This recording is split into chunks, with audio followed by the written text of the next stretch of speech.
ನಮಸ್ಕಾರ ಸ್ನೇಹಿತರೆ, ಎಲ್ಲರಿಗೂ ಕೂಡ ಶುಭೋದಯ. ನೈಟ್ ಡ್ಯೂಟಿ ಇತ್ತು ಅಂತ ಹೇಳ್ಬಿಟ್ಟು ನೈಟ್ ಡ್ಯೂಟಿ ಮುಗಿಸ್ಕೊಂಡು ನಾನು ಅಲ್ಲಿಂದ ಹೊರಟಿದ್ದೆ ಮನೆಗೆ ಹೋಗಿದ ತಕ್ಷಣ ಮನೆ ಫುಲ್ ಕ್ಲೀನ್ ಮಾಡಕ್ ಸ್ಟಾರ್ಟ್ ಮಾಡಿದ್ರು. ಅದಾದ್ಮೇಲೆ ಟೈಮ್ ಆತ ಅಂತ ಹೇಳ್ಬಿಟ್ಟು ಅವರೆಕಾಳು ತೊಗರೆಕಾಳು ಸುಲಿಯಕ್ ಸ್ಟಾರ್ಟ್ ಮಾಡಿದ್ರು ಮಧ್ಯಾಹ್ನ ಮೇಲೆ. ಅಲ್ಲಿಂದ ನೋಡ್ಕೊಂಡು ನಮ್ಮ ಅಣ್ಣನ ಮೊಬೈಲ್ ಸರಿ ಇದ್ದಿಲ್ಲ ಅಂತ ಹೇಳ್ಬಿಟ್ಟು ಅವನಿಗೆ ಒಂದ್ ಸ್ವಲ್ಪ ಅವರೆಕಾಳು ಸುಲ್ಕೊಂಡು ತೊಗರಿಕಾಳೆಲ್ಲ ಸುಲ್ಕೊಂಡು ಅಷ್ಟು ಸೇರ್ಕೊಂಡು ಸುಲ್ದ್ವಿ. ಅಲ್ಲಿಂದ ಹೊರಟಿದ್ದೆ ಸಂಜೆ ಆತ ಅಂತ ಹೇಳ್ಬಿಟ್ಟು ನಮ್ಮ ಅಣ್ಣನ ಮೊಬೈಲ್ ಸರಿ ಇದ್ದಿಲ್ಲ ಅಂತ ಇನ್ಫಿನಿಕ್ಸ್ ಸರ್ವಿಸ್ ಸೆಂಟರ್ ನಲ್ಲಿ ಸ್ವಲ್ಪ ಹೊತ್ತು ಕುತ್ಕೊಂಡು ಅಲ್ಲೆಲ್ಲ ಮೊಬೈಲ್ ರಿಪೇರಿ ಮಾಡಿಸ್ಕೊಂಡು ನಾವ್ ಅಲ್ಲಿಂದ ಮನೆ ಬರೋದಕ್ಕೆ ನಮ್ಮ ಮನೆಗೆ ಸಂಜೆ ಆಗ್ತದೆ. ಊಟ ರೆಡಿ, ಅದೊಂಥರ ಸ್ಪೆಷಲ್ ಮೀಲ್ಸ್ ರೆಡಿ ಆಗಿತ್ತು. ಯಾವ್ದು ಅಂದ್ರೆ ಅದು ಗೋಬಿ ಮಂಚೂರಿ. ನಮ್ಮನೆ ಸ್ಪೆಷಲ್ ಅಂತ ಹೇಳ್ಬಿಟ್ಟು ಇವತ್ತು ಗೋಬಿ ಮಂಚೂರಿ ಮಾಡಿದ್ರು ಸ್ನೇಹಿತರೆ. ಗೋಬಿ ಮಂಚೂರಿ ಸವಿಯಾನ ಅಂತ ಕೂತ್ಕೊಂಡ್ವಿ, ಸಾಕಾತ ಟೇಸ್ಟ್ ಇತ್ತು. ಅದ್ರ ಬೇರೆ ನಮ್ಮ ಅಣ್ಣ ಬೇರೆ ಇವತ್ತು ಫಸ್ಟ್ ಟೈಮ್ ಅವ್ನು ಗೋಬಿ ಮಂಚೂರಿ ಮಾಡಿದ್ ಮನೆಗೆ.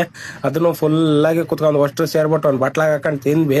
ಸಕ್ಕದಾಗಿತ್ತು ಸ್ನೇಹಿತರೆ, ಟೇಸ್ಟ್ ಮಾತ್ರ. ನೀವು ಕೂಡ ಒಂದ್ಸಲ ಮನೆ ಟ್ರೈ ಮಾಡ್ರಿ, ಮನೆ ಮಾಡಿದ್ದು ತುಂಬಾನೇ ಚೆನ್ನಾಗಿತ್ತು.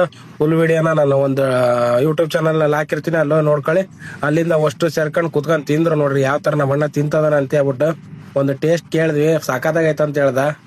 ಅಲ್ಲಿಂದ ಸ್ನೇಹಿತರೆ ಸಂಜೆ ಆಗ್ತು. ಇನ್ನೇನ್ ರಾತ್ರಿ ಡ್ಯೂಟಿಗೆ ಅನ್ನೋ ಟೈಮ್ನಲ್ಲಿ ನಮ್ಮ ಅಣ್ಣನ ಬರ್ತಡೇ ಇರೋಕೆ ನಮ್ಮ ತಂಗಿ ಕೇಕ್ ಬೇರೆ ತರಿಸ್ಬಿಟ್ಟಿದ್ಲು. ಹಾಗಾಗಿ ಕೇಕ್ ಎಲ್ಲ ಕಟ್ ಮಾಡ್ಕೊಂಡು ತಿನ್ಕೊಂಡು ಫುಲ್ ಆಗಿ ಎಂಜಾಯ್ ಮಾಡಿದ್ವಿ ಸ್ನೇಹಿತರೆ. ಇವತ್ತಿನ ವಿಡಿಯೋ ನಿಮ್ಗೆ ಇಷ್ಟ ಆಗುತ್ತೆ ಅಂತ